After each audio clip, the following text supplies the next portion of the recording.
Hey there, folks. Meteorologist Matt Barenton. We are obviously very closely tracking what's going to become Hermine down in the Caribbean, likely at some point today. So maybe even by the time you see this might get updated to Hermine.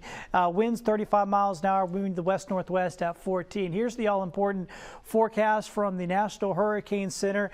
Has it making a right-hand turn around the Cayman Islands and headed up towards the west coast of Cuba, then across the west coast of west end of Cuba into the Florida Straits and into the southeastern part of the Gulf, west coast of Florida, the most likely landing spot, possibly as a major hurricane.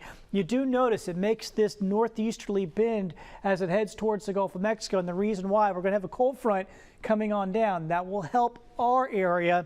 Obviously, it's not great for folks in West Florida because it's going to push this storm more their way, and they're going to likely have to deal with a very concerning system here early to mid next week.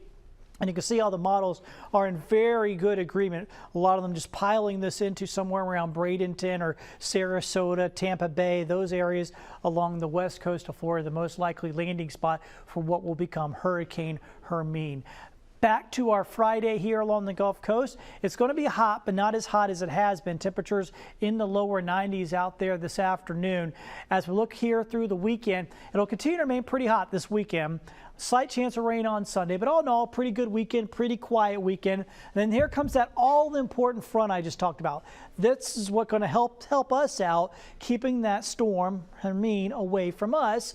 And then look what it does. Because that system is making landfall over there in Florida, it's going to really supercharge this system, the front, dragging down these very brisk northerly winds in our area, and we're actually going to have a real fall feel next week as we get some much more pleasant temperatures by Wednesday and Thursday of next week.